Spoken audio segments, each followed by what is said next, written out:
तो सबको जय मसीह की। तो मेरे प्रिय भाई बहन, आप लोग कैसे हैं? परमेश्वर आप लोगों को संभाल के रखे और मैं विश्वास करती हूँ कि आप लोग अच्छे होंगे और परमेश्वर आप लोगों को संभाल के रखे हैं। तो मेरे प्रिय भाई बहन, मैं आप लोगों के सामने एक प्यारा सा वचन लेके आई हूँ और रात का प्रार्थना है, रात की वचन है, क्योंकि रात में जो की गई प्रार्थना होती है और जो रात की वचन होती है वह तुरंत स्वर्ग में पहुंचती है, यानी कि हमारे परमेश्वर के पास पहुंचती है।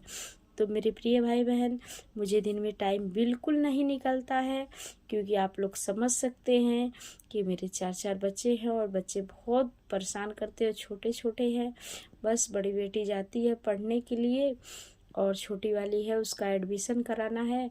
तो मेरे प्रिय भाई बहन, मुझे रात में समय मिलता है, क्योंकि रात में सच में मैं रात भर प्रार्थना करती हूँ, सिर्फ प्रार्थना में ही रहती हूँ। जब नींद आता है तभी जाती हूँ सोने के लिए।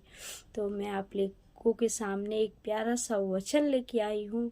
तो चलते हैं हम एक प्यारा सा वचन की तरफ, और वचन से हम परमेश्वर से बातचीत करते हैं, क्योंकि जब हम वचन पढ़ते हैं ना तो परमेश्वर से बात करते हैं, कि परमेश्वर हमारे वचन के द्वारा हमसे बात करते हैं, क्योंकि परमेश्वर से मेल मिलाप एक वचन होता है परमेश्वर का। तो चलिए हम परमेश्वर का वचन देखते हैं। भजन संहिता 86 का 7 और 8 पद देखेंगे। संकट के दिन मैं तुझको पुकारूंगा, क्योंकि तू मेरी सुन लेगा। हे प्रभु, देवताओं में से कोई भी तेरे तुल्य नहीं, और न किसी के काम तेरे कामों के बराबर। हालेलुया। तो मेरे प्रिय भाई बहन, संकट के दिन तू मुझको पुकार, क्योंकि परमेश्वर कह रहे हैं जब संकट में परेशानी में तू रहता है तो संकट के दिन तू मुझे पुकार, मैं तेरी सुनूंगा। कोई नहीं तेरा साथ देगा तो मैं तेरे साथ हूँ। बस तू मेरे साथ रह, मेरे वचनों पे चल, मेरी आज्ञाओं का पालन कर।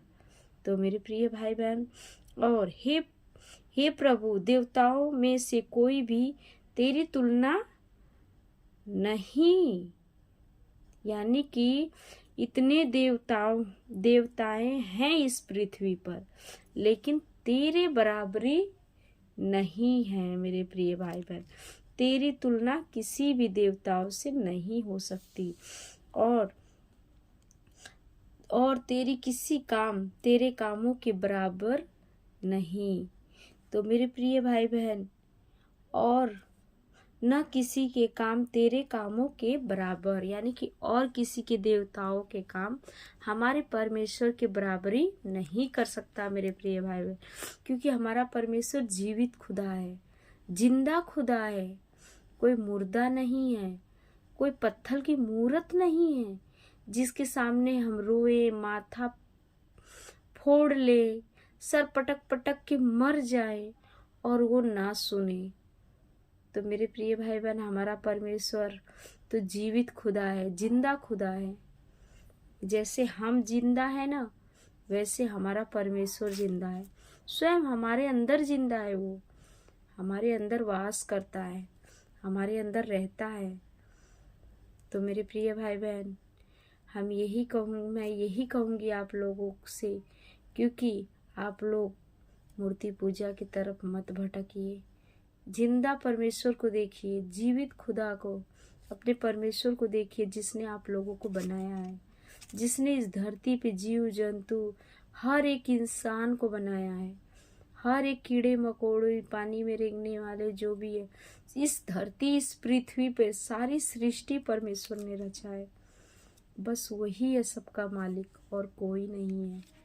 मेरे प्रिय भाई बहन, हमें परमेश्वर की आज्ञा माननी चाहिए और परमेश्वर की आज्ञा में रहना चाहिए। बस एक बार आप उसे चख कर देखिए, आप उसे विश्वास करके देखिए, एक बार, सिर्फ एक बार मेरे कहने से देखिए आप लोगों का, जो सालों से साल आप कर्जे में हैं, सालों से साल आप किसी परेशानी में हैं, किसी बीमारी में हैं, किसी किसी बंधन में जो बंधे हुए, जो आपका काम सोच रहे हैं, आपका काम नहीं हो रहा है, तो बस आप एक बार अपने इस दिल से परमेश्वर को याद करिए, तो देखिए आपका काम ज़रूर पूरा होगा मेरे प्रिय भाई बहन। क्योंकि मेरा परमेश्वर सुनता है, मेरी हर एक प्रार्थनाओं को सुनता है। क्योंकि मैं जिस परेशानी से गुजर रही हूँ ना, मेरा परमेश्वर ही मुझे जानता है कि मैं कैसे अपने आप को संभाल रही हूँ। बस मुझे गर्व है अपने परमेश्वर पे। मेरा परमेश्वर मेरे साथ है ना, कोई मुश्किल नहीं है, सब उसका है, वही देखेगा। उसके जो जो भी वो करेगा अच्छे के लिए ही करेगा। वो जो ये परेशानी भी देता है ना, तो अच्छे के लिए ही देता है। कभी दुख कभी सुख। जब परेशानी देगा तभी तो हमारे जीवन में सुख आएगा। तो मेरे प्रिय भाई बहन, ये वचन आप लोगों के जीवन में आए और आप लोग ये वचन से आप लोग सच्चाई को जाने कि सच्चा परमेश्वर कौन है। तो मेरे प्रिय भाई बहन, ये वचन आप लोगों को खूब सारी आशीष दे और संभाल के रखे। तो अगर वचन आप लोगों को अच्छा लगा होगा तो प्लीज़ कमेंट में ज़रूर बताइएगा, और कमेंट में ज़रूर बताइए कि वचन कैसा लगा। सबको जय मसीह की। God bless you. Bye bye, good night.